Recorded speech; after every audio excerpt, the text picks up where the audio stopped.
নমো ভগবতে বাসুদেবায়। ওম নমো ভগবতে বাসুদেবায়।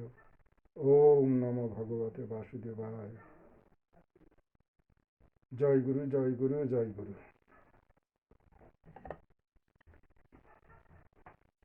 আজ আমরা শ্রীমদ্ ভগবদ গীতার চতুর্থ, পঞ্চম ও ষষ্ঠ শ্লোকটি আধ্যাত্মিক বিষয় জানার চেষ্টা করব।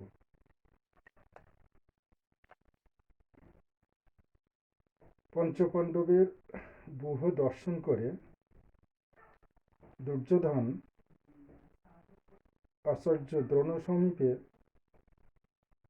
যেটা বলেছিলেন সেটা এমনি: দেখুন, পঞ্চপাণ্ডবের ব্যূহ কেমনভাবে সজ্জিত আছে।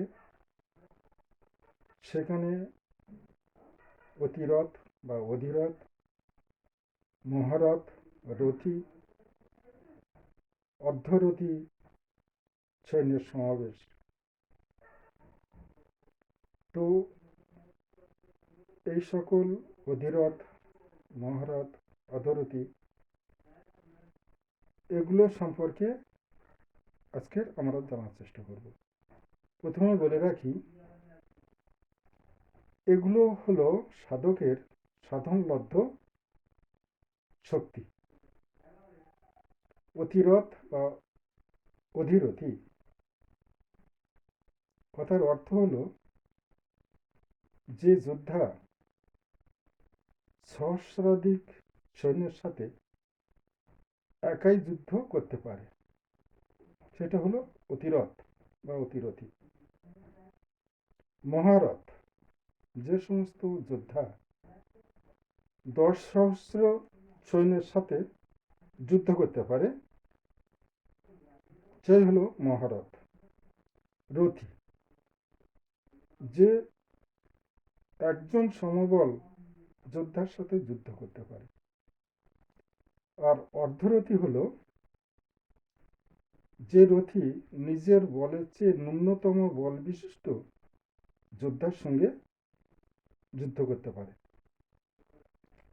এখন সেই সমস্ত মহারথীদের কথা আমরা জানার চেষ্টা করব। সাত্ত্বকী বা যুযুধান, যার অর্থ হল সুমতি বা শ্রদ্ধা। দেখুন, এই সুমতি বা শ্রদ্ধা না থাকলে সাধন ক্ষেত্রে কখনোই আসা যায় না। বিরাট,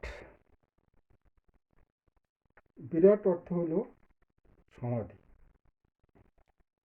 যা অভিপ্রায় করা যায় সাথে সাথেই সেটিকে দেখা যায়।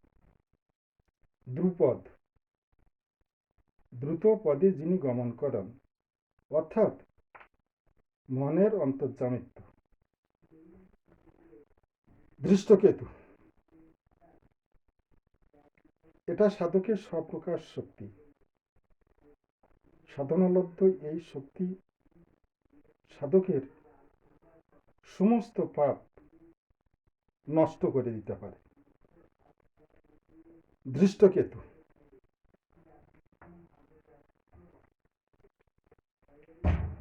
কেচিতান, চেকিতান, চেকিতান হলো অস্ফুট প্রণবধ্বনি। নবাগত সাধকরা বেশ কিছুদিন সাধন করতে থাকলে এক প্রকার ঝিঁঝি পোকার শব্দের মতো ধ্বনি প্রতিনিয়তই, প্রতি মুহূর্তে তার কর্ণে ধ্বনিত হতে থাকে। কাশীরাজ,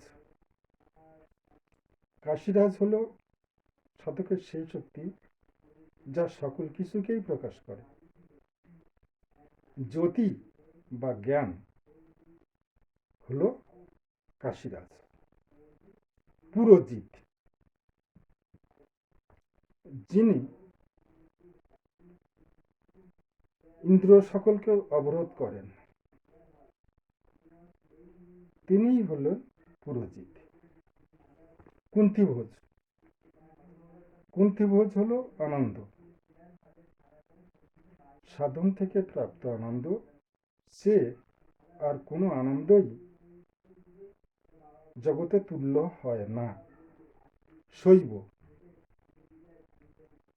শৈব শব্দের অর্থ হল পরম মঙ্গল, শিব থেকে শৈব। এক কথায় ব্রহ্মজ্ঞ পুরুষই হলেন শৈব। যুধামন্য, যুধামন্য হল সাধকের সেই শক্তি যেটা ভ্রান্তিমূলক শক্তি। সাধন করছে তো করছে, সাধনে তার তেমন কোনো শ্রদ্ধা বা ইচ্ছা নেই। এ এমন এক শক্তি সাধকের, সাধকের সাধনায় বাধাবিঘ্ন আনে, আবার সকল বাধাবিঘ্ন এই শক্তি বলে কেটে যায়। উত্তমৌজা, উত্তমৌজ অর্থাৎ উত্তম ওজ বীর্য যাহার, তিনি হলেন উত্তমৌজ। এই শক্তি বলে সাধক কুণ্ডলিনী শক্তিকে ক্রমাগত জাগরণের প্রয়াস চালিয়ে যাচ্ছেন, তিনিই হলেন উত্তমৌজ। সৌভদ্র, অভিমন্যু, সংকল্প সিদ্ধি, সংকল্প করা মাত্রই তাই হওয়া যায়, যে বিষয়ে সে সংকল্প করে সেটা তাই হয়। দ্রৌপদী, দ্রৌপদী হল সাধনা, দ্রুত স্বস্থানে যে নিয়ে যায় সেই হল দ্রৌপদী। অর্থাৎ সাধন ক্ষেত্রে সাধককে যে শক্তি নিয়ে যায় সেটাই হলো দ্রৌপদী। দ্রৌপদী পুত্রগণ, সাধনলব্ধ বিবিধ শক্তি। সাধক গুরু নির্দেশে সাধনকালে পঞ্চমহাভূতের গুণ প্রাপ্ত হয়। কি সেগুলি? পঞ্চমহাভূতের গুণ হলো পঞ্চতন্মাত্র, রূপ, রস, গন্ধ, স্পর্শ, শব্দাদি সাধকের বিশেষ বিশেষ সময়ে অনুভূত হয়। এগুলি সাধককে সাধনায় প্রেরণা যোগায়, সাধকের চিত্তশুদ্ধির কারণ হয়। তবু যেহেতু এগুলি বিষয়মুখী অর্থাৎ সূক্ষ্ম ভূত বিষয় থেকে আসে, সেই হেতু এগুলি বিষয়মুখী প্রবৃত্তি, তবুও এটা সাধকের জীবনে একান্তই প্রয়োজন। যেমন বলি, তালুতে যদি মুখগহ্বরের তালুতে যদি মনঃ সংযম করা হয় তাহলে তার রূপ দর্শন হয়। জিহ্বায় মনঃসংযম করলে সু আস্বাদন হয়, নাসিকায় মনঃসংযম করলে অপার্থিব সুগন্ধ সাধকের প্রাপ্ত হয়। এগুলি বিষয়মুখী হলেও সাধককে সাধনার দিকে দৃঢ় চিত্তবদ্ধ করে। যদি এগুলো সাধক প্রাপ্ত না হয় সাধনকালে, তাহলে সাধনে তার তেমন দৃঢ় প্রত্যয় বা শ্রদ্ধা আসে না। শেষ দেখি পঞ্চপাণ্ডব। পঞ্চপাণ্ডবকে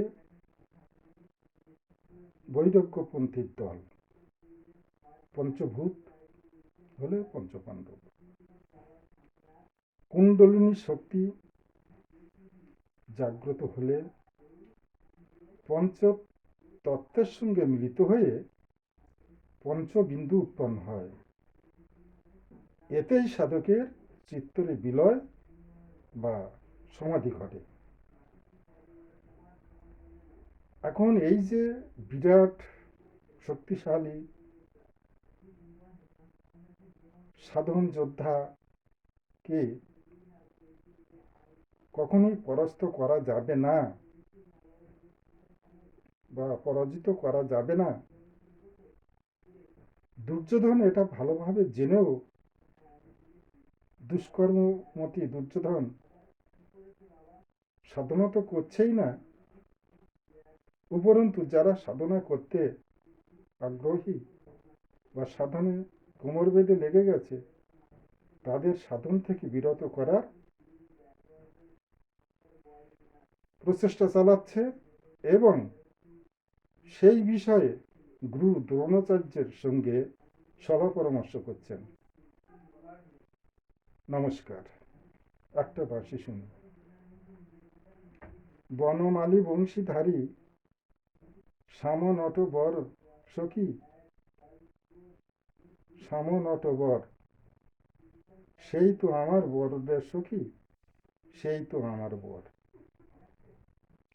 আমি যখন যাই আড়ালে বুক ভাসে তার নয়ন জলে, এমনি সাধের পাগল নিয়ে সখী আমি করি ঘর, সেই তো আমার বর রে সখী, সেই তো আমার বর।